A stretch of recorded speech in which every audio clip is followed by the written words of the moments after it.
No Purpose Without Love is a podcast dedicated to helping you find purpose through the relentless pursuit of God's love. The unfortunate reality is that we are born into a world that does not know God. Since God is synonymous with love, to be without God is to be without love. This podcast aims to bring light to the dark areas of your life so that you gain a deeper connection with love as a person, more affectionately known as Jesus. Jesus spoke often about the kingdom of God, and in the kingdom, love is the why behind everything that exists, including our purpose. I am your host, Dave Guerreso, and my hope and prayer is that you will experience the overwhelming love of God so powerfully that you will become love to a world that is still very much without love. God has given me the ability to provide the spark, but He wants to fan into flames the purpose that He has for you, which always leaves a trail of breadcrumbs leading right back to our Father and Creator. Please remember to follow this podcast to continue receiving notifications about new episodes as they're released. Now let's get fired up.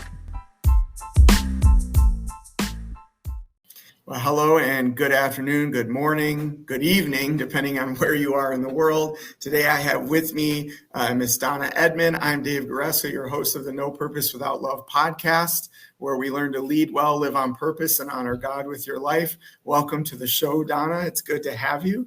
Thank you very much. It's a pleasure to be here. Absolutely. So just to share something real quick about who Donna is, Donna genuinely enjoys meeting and encouraging people, easily building rapport and using her photography skills. Her passion is creating authentic portraits and telling stories through images. So that's exciting. She also has written a book, Women of Wisdom, Honoring Their Grace, Strength, and Beauty, which we're going to talk about. So just to open us up, Donna, start by telling us the story of how you got into this photography business and how Women of Wisdom even came about. You know, my story is I started as a social worker, and then I went into IT for a long period of time, back into social work as a geriatric care manager.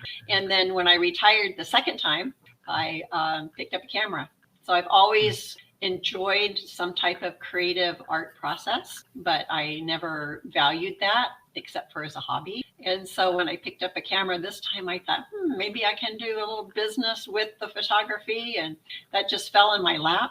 And people started asking me if I could create their business portraits. And then they referred people who referred people. And here I am, and I decided to go to school for 2 years just to study portraiture, to hone the skill, since I thought maybe I should do that. Since people keep asking me to create their portraits. And so it's been 11 years now. 11 years, wow. And so how did Women of Wisdom come about? I've been wanting to do something to honor women who are 50 and older. I guess the concept was just honor women who are older. And it was during COVID when the project started. So I thought, well, I'll just bring people in and photograph women that are 50 and older and give them a portrait as a gift. I didn't have a lot of clients pounding on the door during COVID, and I thought I have time to do this as a personal project. So I do try to do a personal project each year. So this was my personal project for that period of time. And it developed into advice to their 20-year-old self. And then as I'm photographing people, we just chat, because I think chatting is what helps people feel comfortable. And so when we were chatting, they had such interesting stories that they were telling. So I went back and to the people I already photographed and said, let's write up what you think your advice to your 20-year-old self is, and write up a peek into your personal story. And we'll see what we can do with this. So I come from a corporate background where you don't start a project until you have it all planned down to the minute detail. Yeah. Yep, I'm familiar. Yeah. So this was just to evolve. This is the first thing I've ever done in my life that I let just be a journey, which was my journey process. So I didn't know what to do with this. I didn't know. I thought, well, maybe we'll create a book. Maybe we can get this into a gallery or a museum, but I had no idea how to do it. So my friend says, why don't you just start? It started. It sat for 2 years. I couldn't get it started. So my friend said, just start this week. Promise me that you're going to invite 2 people to come in, create their portraits, and then ask them for help. Oh, that's so outside my comfort zone to ask somebody else for help. And when I asked them for help, where I thought I would be judged harshly, what happened was that they were honored that I asked them. So it was a neat I don't know, this whole experience has been really neat for me, as well as for the women who participated. So it became a book, and it became a museum exhibit. It ran for a 3-month exhibit, and there we are. What a cool thing to honor the older generation. And one thing that I realized too, and I think about this a lot, and I've shared this with you prior to us talking today, is that I feel like in many cultures, we honor the older generation, but in some cultures, we honor youth. And I think in the United States, that's a common thing. We want to stay as young as we can, as long as we can, but we don't necessarily honor the wisdom that comes with all those decades of life experience and just applying that knowledge that you gain as you go through life. And so it's a lost art, dare I say, to transfer that wisdom down to the younger generation. So I think it's an amazing thing that you're doing. I'm inspired. I'm excited. And I can't wait to hear more stories and even see in the book what these other women have shared about what they've gone through in their lives. The target for the audience that I thought this would be for would be these women, the age group of the women. So they were from 50 to 96. That was the age group. And so I thought this would be neat for their peers, to read what other people have to say. And it turned out that it's really a great opportunity for especially women and younger women in their 20s. It's kind of evolved this way. So it became an audience for women in their 20s and 30s as well. Because I had a great mom who was she guided me and she inspired me, and she was just a wonderful mom. But not everybody has that growing up. Yeah. So I thought these women are so inspirational, right? These women can be an inspiration to other young women who don't have that gift, of having a great mom. Yeah, that motherly influence. Mm-hmm. Yeah. So what, how is being a follower of Jesus? Because you are a believer. And so what role has that played in your journey so far? I have a couple spiritual gifts. And one of those is the gift of encouragement. And that is really helpful in what I do because I want to encourage people to have authentic, treasured portraits. Mm-hmm. And so to be able to build relationships with people right away, to build a rapport, I guess I should say right away, and to have that desire to encourage people, that's something that that's a gift that was given to me, right? That I can use to inspire other people and encourage other people. And then the second gift is a gift of, I wouldn't say intuition, but discernment. Mm-hmm. Mm-hmm. So as I'm talking with people, listening, building that rapport, I can understand the person right away. What they're thinking, what they're feeling. And again, that's all in developing how I can encourage that person to get that insight right away, right? Mm-hmm. To be able to get that insight, to be able to encourage them. So it's using both of those gifts that I've been given. Yeah, I think there's a proverb that says that purpose dwells deep within a man's heart, but a man of understanding draws it out. Yeah. So that's what that makes me think of. Yeah. So you're good at I'm not sure I always have, What was that? Say again? I was saying you're good at pulling out the story or the power of the story. Not always good with the wisdom part, which is what to do with it. But at least I can get it out and we can, put it out there and see what we can do with it. Yeah, but the beautiful part of it is there's others who are, right? And we have our teachers out there to help pull it together as well. So if I were to consider a theme for the work that you do, I'd say it's to live authentically and share your wisdom and your story with the younger generation. Do you agree? And what does it mean to live authentically? One of the themes that I found when these women were writing their advice and writing their story, kind of trends as the women aged. So the younger women were concerned about how they looked, make sure you get this side and, can you smooth out these wrinkles? And they're more interested in how they looked. As women got older, it was what kind of legacy can I leave for the next generation? And it progressed over time, and it was pretty consistent theme. So it's like knowing what your passion is and going with it, Don't be distracted from it. If I were to say I was a photographer, you'd never be able to make a business out of that. I would have believed that right? If I'm an artist, you can't do that. You're not going to ever be able to make a living at it. Yeah. Well, I'm making a living at it now. It just took me till I was, in my late 60s right, to be able to do this. That's So great. I think living an authentic life is finding what your passion is and finding people that can help you get there. Right? Yeah. I don't know, how would you say that, David, to make it, to manifest it, Yeah. to make it something tangible. Right. Yeah. Sometimes people will ask me, how would you advise an artist? And I say, whatever we do that's creative, we do it for ourselves first, and then think about, are we doing it just for ourselves, or are we also doing it for others? So this authentic life is, yes, do it for ourselves, but it's not selling out to do it for others, because you're sharing that gift that you have, your art, with other people. You just have to learn the business side. Yeah. So that's where you have to ask for help if you don't know how to do that. Yeah. I like to say we're conduits or reservoir or like a river, not a reservoir, because things flow through us. So we gain that wisdom, we gain that insight throughout our lives, but how do we then let that pass through us in a way that can be shared and lift others up that are coming after us? I think it's being intentional. Is that a goal of ours? Like today when I wake up, is it my goal to interact with people, to encourage people? And if I hear an opportunity to share something that I've learned in my life, it's, do you want to know, first of all? Not everybody wants your wisdom, but it's asking, would you like, input on that, or would you like my advice on that, or would you like to hear my story, how I lived through that? And then be intentional of just looking for them and sharing, right? Yeah, absolutely. And another thing you brought up too is just as you get older, it's now that you believe that you can do something, even if somebody tells you that you can't. What's interesting is there are so many folks in the older generation that, it's too late for me.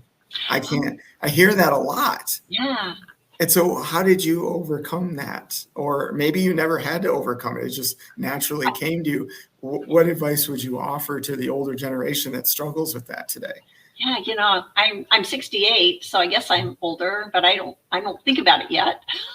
I think older. I think as we're teens, 30 was old, right? And when we're 30, 50 was old. So maybe 90 is old for me now. I don't know. One of my daughters says, "Why don't I retire?" And I go, "Why would I do that? I really enjoy it." So I think it's knowing. I think that's a very good question. So I would say to inspire older people to value this chapter in their life is to see that there is value in this chapter, and to have conversations about what that might be. What have you always wanted to do? My husband's teaching himself banjo and violin, that's what he wanted to do, right? So it's like, what are the things that you always wanted to do that you didn't have an opportunity to do for whatever reason, and then ask people for help, on how to make that happen. Yeah. I think when we're building a legacy, if we're thinking 50 and older is starting to build a legacy, for sure when we're 70, 80, 90, we're working at building a legacy. What does that look like? What would you like to leave to your kids and your grandkids? It's what kind of world would you like to leave for them? And what can you do in your immediate community with the people around you that can lead the world to be that way? Yeah. Right? Yeah. There's one thing about talking about opinions on what should happen in the world. And there's a different thing about what can you do for the people in your community face to face today. To make the impact in the world, right? Yeah. That's the intentional part. Yeah, exactly. So interestingly, I asked my mom that question, what would you do or say to your 20-year-old self? And she happens to be the same age as you, 68. But she said, ironically, that she'd go back and really focus on what she wanted to do and make sure that she did those things instead of being forced into doing a bunch of things that she didn't want to do just to make a bunch of money and make ends meet, right? And so I think it's ironic that you didn't know that. You're already saying that. So I really hope that she listens to this episode and hears that this is good. So this conversation kind of leads me to the next question. Why is it important now to share that wisdom with the younger generation? Why do you believe it's important? I I think it's important because you can enrich lives. You can enrich the lives of younger people. I had imposter syndrome all the way through my 30s. Like, I'm pretending to be an adult. I'm pretending to know what I'm doing, but deep down, I didn't know what I was doing. I was afraid somebody would find out, that I didn't. So I think if just saying those things to people in their 20s and 30s, that, yes, you're going to feel awkward because you're kind of in this transition of pretending to be an adult for a long time. That's how life works, and that's okay. And it's okay to ask for help. I didn't think it was okay to ask for help. My dad, in all good intentions, he said when I was young, he said, if you can't do it right, don't do it. And how I interpreted that, I don't think he meant anything. How I interpreted that is just don't take risks, don't try anything. Don't try something unless I know I can be successful. And don't let people know I don't know what I'm doing. Interesting how different things can be interpreted. Yeah. And now that I'm in my 60s, I'm thinking, well, asking for help, that's kind of a cool thing. Again, it was people felt honored that they were asked for help. And when I can help younger people think the same thing that might have been in my situation, that imposter kind of thing. So it's okay to ask people, it's okay to know that it's chaotic for a while. It's okay to figure out what your passion is, figure out what you really want to do, and then find help to make it. I think that's my biggest message to young people. Figure it out. And don't do things just because your parents say you should. Yeah. Figure it out. I mean, try it. And then if it's not what you want to do, figure out what it is that you do. And then surround yourself by people that can support you. Yeah. That's big, right? My wife and I talk about that often. How do we move forward into something we really want to do? And it's look for those that are already there and ask them, because they're the ones who already overcame the struggle that you're going through. You don't have to redo it. You can kind of skip a little bit of that maybe by listening to the ones who've already overcome it. Yeah. You don't have to reinvent the wheel. You don't have to think it's all your idea, right?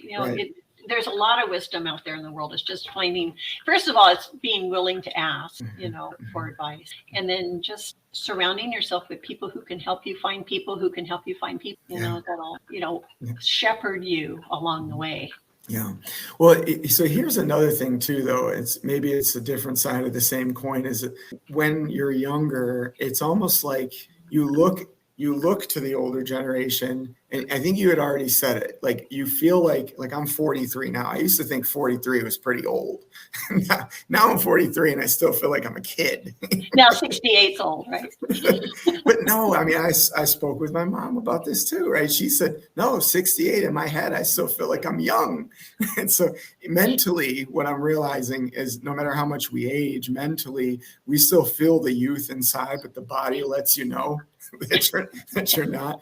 But the thing is I don't know how you feel, but I feel like the older I get, I don't know as much as I once thought I did, I feel like there's this pressure that can exist maybe when I'm expected to know more, but I don't, and that can create the imposter syndrome. Yeah, exactly.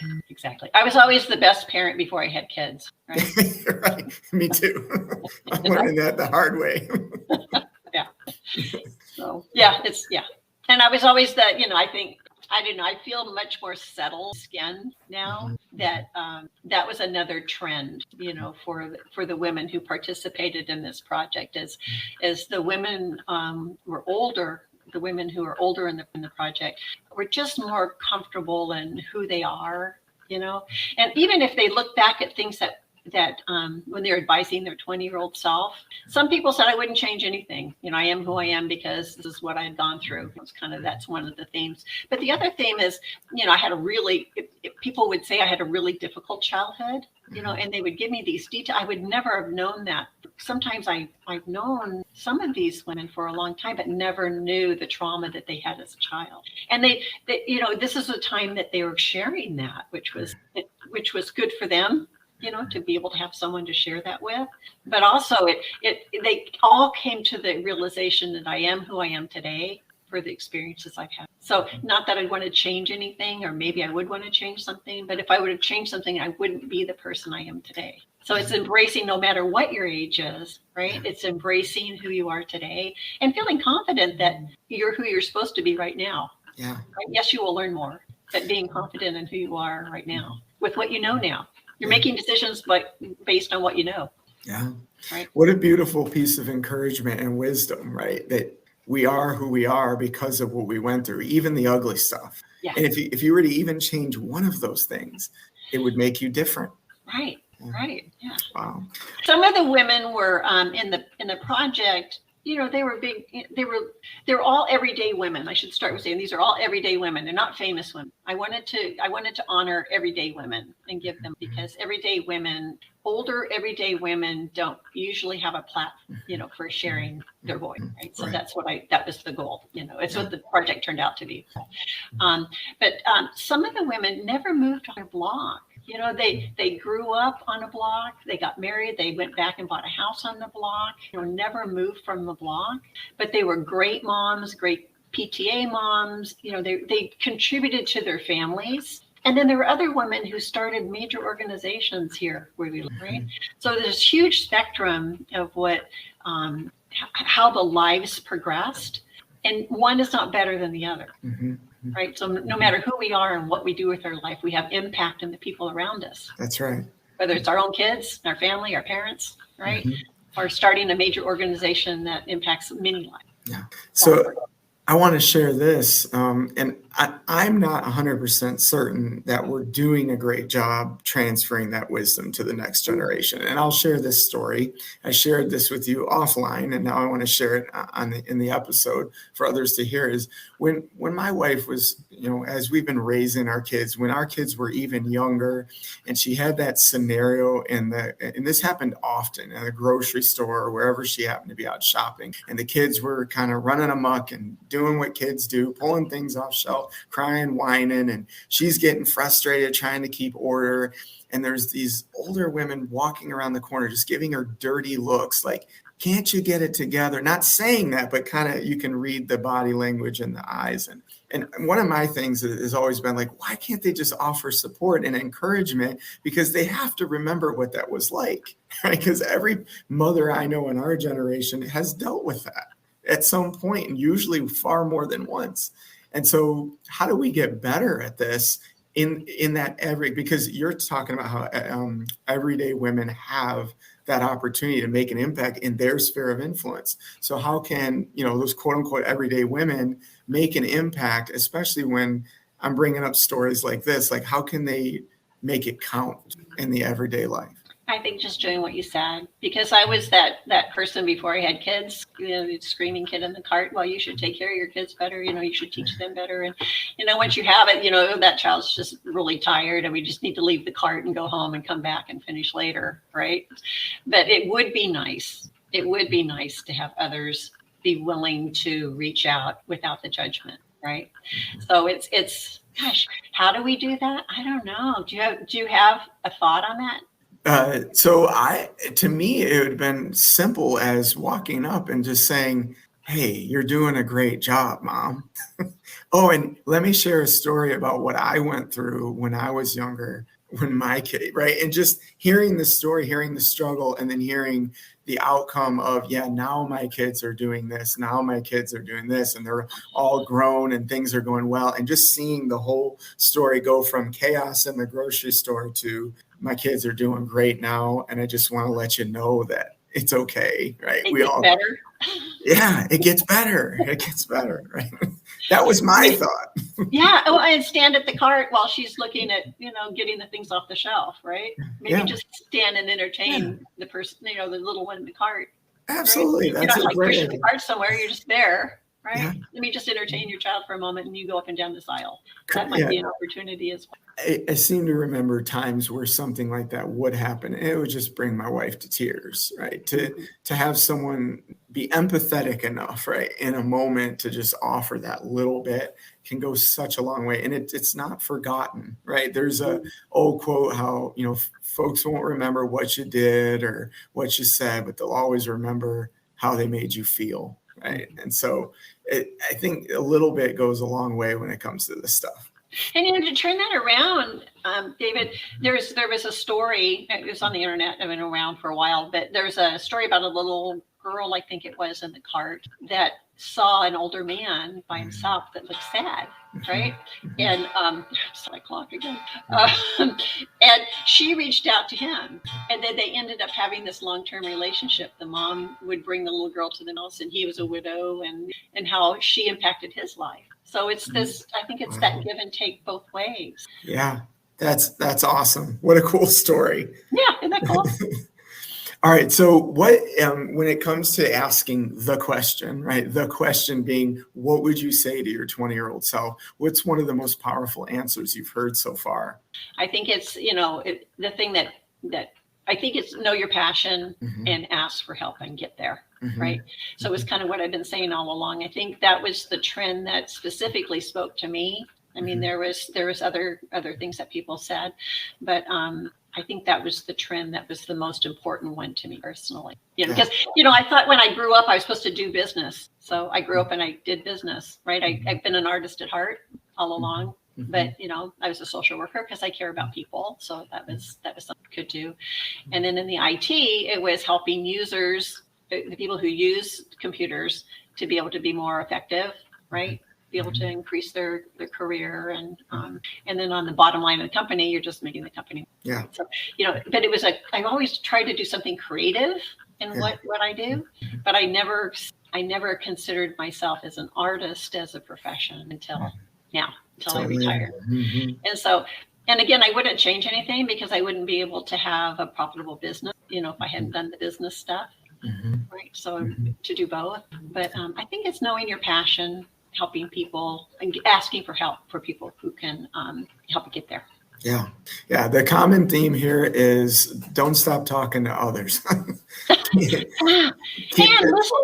And listen, because your parents would probably have good intentions for you to become, a chemist or a doctor or a lawyer or whatever they would like for you to be, right? And so try that and see if that works. But does it work for you? Right. And then have a conversation with the parents. No, this is not working for me. This is what I'd like to do instead. Yeah. Yep.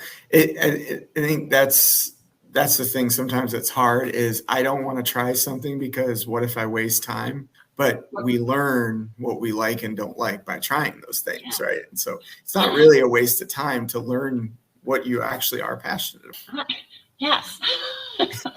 Don't wait till you're 68 to try this. Right. Try it now. Try it now. All right. So there are a lot I know that struggle with really extracting the goodness, the power behind the story of their life, right? And I don't know if you've come across women that you've asked this question of where they're like, I don't really know, right? They have a hard time or they get stuck on it. Like, is there really something in my life that I could share with others? For those women that get stuck and pulling out that power from their story, what would you say to them to help with that? I would ask them the question, how would you advise your 20? Because I think that's such a powerful question. It's not how you would advise somebody else, but how would you advise your 20-year-old self? Or if they're 20, how would you advise your 15-year-old, right? Just bring it back, whatever years that makes sense. Because in answering that, you figure out what you've done and where you would like to have been, right? Maybe, and what you've done well, and maybe where areas where you struggle that you can help someone else. We can be empathetic. We can be most empathetic when we've lived the experience. Yeah, absolutely. Right. So if there's been challenges in your life, maybe it's becoming a big brother, big sister. Yeah. Right. I'm a big sister. I'm a big grandma. I contacted them because I really wanted to impact specifically one young person's life. That was my goal, over a long term. And so I asked them, I said, am I too old to be a big sister? And they go, no. Cool. It's coming back, thinking of my childhood, which was a great childhood. It wasn't perfect, but it's impacting one child with the life experience that I've had, right? Because I've had a pretty wide experience in life where some kids have, experience on their block and that's it, right? Yeah. So what can we do to answer your question? So what can we do with the life that we've led that can impact someone else? Yeah. Whether it's an individual or it's an organization, maybe you become a board member, on a charitable organization, or you volunteer with a charitable organization, or do something. Do something. Do something to contribute. Yeah. I love that you brought up what you brought up about empathy, right? And how basically, because it's the very definition is to be able to put yourself, or at least mentally visualize yourself in another person's shoes. And I find that pain and the painful experiences of life really teach us the most. And because we have to overcome that, and we feel all the things, and we have to experience a lot to overcome some of those challenges, which is in fact what enables us to be able to be great sharers of wisdom. And so don't, I would say to those listening too, don't underestimate the power of your pain and the struggle that you've gone through. And your success that you've had in overcoming, and the hope that that can bring someone else. That's right. Yes. Right? Incredible hope. Yeah. So it's like the mom in the grocery store. There's hope. There is, yes. And sometimes that's the thing to keep you going to the next day, is just a little bit of hope. So we've been talking a lot about women. What about the men? How can men jump on the same bandwagon? It's the same thing, for a man is asking just for you, how would you advise your 20-year-old self? You can ask the same question, because I think it's such a powerful question. So it's asking the same question. And the project that I'm doing now is for men and women. The current project that's now. So I'm including men as well. Oh, that's awesome. But again, with elders. I find that men have a harder time opening up. Mm-hmm. But do you have that same experience? I think it's our culture. Yeah. We have this very individualistic culture too, which doesn't help with the sharing across generations. We isolate a lot. And asking and accepting help. It's a different thing. Is that what you're finding too? Oh yeah, absolutely.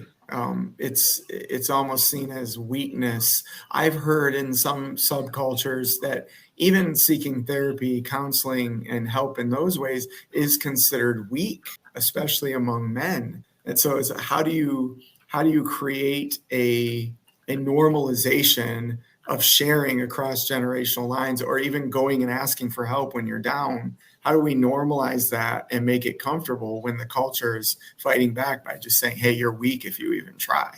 Listening to what you're saying, I think as men can tell men that it's okay. For me as a woman to say that, it probably doesn't have the impact. But if you have an opportunity to come across someone who's struggling, and for you to say to that person, it's a strength. Yes. And it's a strength, to figure this stuff out. Yes. Right? The strength to look at the hard stuff and come out of the other end with hope. Yeah. Yeah, that's good. And I have had the opportunity to do that. It makes the difference, and I will continue to do so. But I also want those listening to hear that, right? You have that opportunity to do the same thing. It is, in fact, a strength to seek help, because you learn things when you do that. Just allow it to happen. You allow yourself to be changed and inspired, and you'll be amazed with how you may even be able to pivot in life in a more positive direction because of what you've gained from that conversation. And if you're thinking legacy, right, then how can you pass that along to somebody else? Absolutely. Right? How can you pass your story of hope, of gaining that, using that strength to gain insight, that produces hope, right? How can you then tell that story to someone else? Yeah. I truly believe that, changing the world's about one-on-one. Yeah. You just one person to one person to one person. Yeah. It's that passing it forward. I heard a story once. I think author Craig Groeschel, I don't know if you ever heard of him. He's a pastor too, but I got to give the abbreviated version, but essentially he was playing a tennis game once, and he made a deal, I believe, with the person he was playing, that if he won, he would give him his tennis racket, and it was expensive. And, long story short, the guy ended up winning, and he begrudgingly gave up the tennis racket. And, there was an audience, but it really hit his ego. Well, years later, he was preaching at his church, and someone walked up to him after. And by this point, folks had aged so much that he wouldn't have even recognized the person he was playing against, barely remembered what happened. But this person came out of the congregation and said, hey, wanted to remind you of a story way back when you were playing tennis and you gave up that tennis racket. And he thought it was the guy that he lost to. No. But what happened was I was watching you, and most of us watching, we didn't believe you were going to do it. We didn't believe you were going to give that thing up, but you had such integrity. And I figured now that you're telling me this story about Jesus and my need for him, if you had that much integrity back then, I believe that what you're saying now comes with the same level of integrity. So I'm wanting to step into the kingdom of God by accepting Christ as my Savior because of what you did back then. And so the point of this story is you never know how sharing the things that you share and acting with integrity as you do it is going to impact somebody years down the road when they have a major life transition. So I just want to share that as just sort of a powerful story to illustrate what that could look like. Right now, it may seem like they don't really care what's going on in my life. They don't really care what I have to say, but you never know, 20 years from now, that person's life may completely change for the positive because of something you did or said, even if it wasn't directly. It could have been just an onlooker as they were listening to you conversate with another person and they weren't directly involved. And think of yourself as a parent, that, as your kids get older, when they're teens, they may not want to listen to you, but when they're 20s, they may come back and do things to you that you go, yes, that's what we talked about when you were 14, without even making that connection maybe for them, right? That we all have an impact on the people that we're around. And if we live a life of integrity, like you're saying, and a life of compassion and empathy with an intention to doing good. Yes. Rumor has it they do come back when they're in their 20s. And ironically, I do have a 14-year-old. So I'm feeling that. There is hope. Thank you, Donna. Not the shopping cart, but I'll tell you now, there's hope. Thank you, Donna. I appreciate that. Need that. All right. So a couple more questions as we wrap up. First one, simple. What would you tell your 20-year-old self? I would just say, just don't take life, that it's okay to make mistakes. It's okay to ask. I think that's what this project is so impacted me. It was an inspiration to me to say, just give it a try. Don't be so serious. Don't think that I have to plan everything out. Let things evolve. This whole project evolved. Gosh, that was so new for me.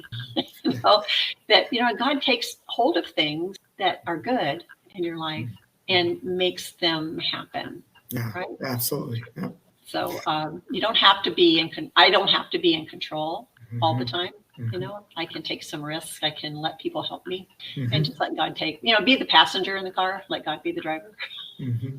Yeah, that's good. That's good. Thanks for sharing, Donna. So how can others reach you, and for what services do you offer? They can always reach me through my email, which will be in their show notes, or my website. I would just invite people to come and browse through the website and see what kind of inspiration they can get from. If they live in Southern California, I'm in Orange County, California. So if you're in Orange County or somewhere in the surrounding area, I would be honored to create portraits for you. So my style is authentic portraits. That doesn't mean you have to come in with no makeup and no hair done. It just means capture who you really are, in these portraits and tell your story. So I would invite you to come, reach out and come and allow me to create your portraits for you. And then if you're interested in the book and just being inspired by these women, these wise women in this book, there'll be a link in the show notes for that. And also the reason I don't sell the book on Amazon, you would be purchasing it directly from me through the website, is because I want to write a message to you on the title page of the book with my signature that's specific for you. And I think that that's a really neat way to connect, with you and to get you started in looking at the impact that it can give to you. And if you want to purchase it as a gift, one of my favorite things, do we have time for one story? Sure, go for it. My favorite thing that someone had said about having the book is that she mentors a young lady in her 20s, or she was 20, and she said that this young lady had been raised by wolves, meaning that she had extremely difficult childhood, extremely difficult relationship, if you could call that, with her. Was homeschooled, so didn't even have the society of being able to be out in the world. Right? It was a really difficult childhood. So she's mentoring this young woman, and what she did, she took the book and she asked the young woman. She says, "Why don't you read one or two of the stories of these, and then we'll talk about it next time. So it was a launching kind of way of project for them to work together in a mentorship program. And so when they got together the next time, she said, well, did you read one or two? And she said, no, I read the whole book. She couldn't put it down. Couldn't put it down because she was, she was so needing the wisdom from other women that she just didn't have that. Yeah. What a fantastic story. That's great. My favorite story. Cool. All right. So DonnaEdmanPhotography.com/the-book is the link if you want to go get the book. Donna, this has been a pleasure hanging out with you and listening to your wisdom. Thank you so much for joining me and for being part of this. For those of you listening, remember, like Donna said, don't take things too seriously. Reach out to others. Right. It's okay to let go of control and allow others to pour into you, especially when we do live in this culture where sometimes that seems like it's frowned upon or you may be even seen as weak. A lot of us feel like we're not enough. We do deal with that imposter syndrome. But some of the antidote to that is getting support from others, and especially those who have gone there before you, because they've overcome a lot of those challenges and struggles that you're already going through. So don't be afraid to reach out and get that support. Anything that you would add, Donna? I think just be intentional in life.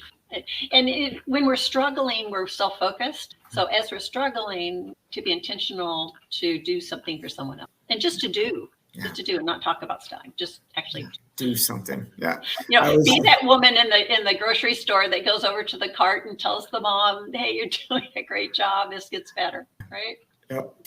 There's an old quote I hear all the time that I love. I preach the gospel at all times, and sometimes I use words. I love that one. And that speaks to what you're saying. Sometimes action really does speak louder than words. Yeah, that's right. It's been delightful to be with you. Thank you for the invitation to come and join you. Yeah, you as well, Donna. Thank you. And thank you for all that are listening and watching. Until next time, remember to lead well, live on purpose, and honor God with your life.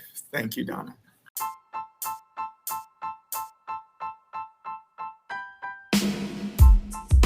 Thank you once again for listening and supporting the No Purpose Without Love podcast. If you like what you've been hearing, please remember to follow this podcast to continue receiving notifications about new upcoming episodes. For more information about how to start your own purpose-filled journey or to get in touch with me, you can start my online course by going to courses.beaconleaders.com, or you can email me at info@beaconleaders.com. You can also visit my website at www.davideguerreso.com. I will post these links and others in the description section of each episode as well. So until next time, remember to lead well, live on purpose, and honor God with your life.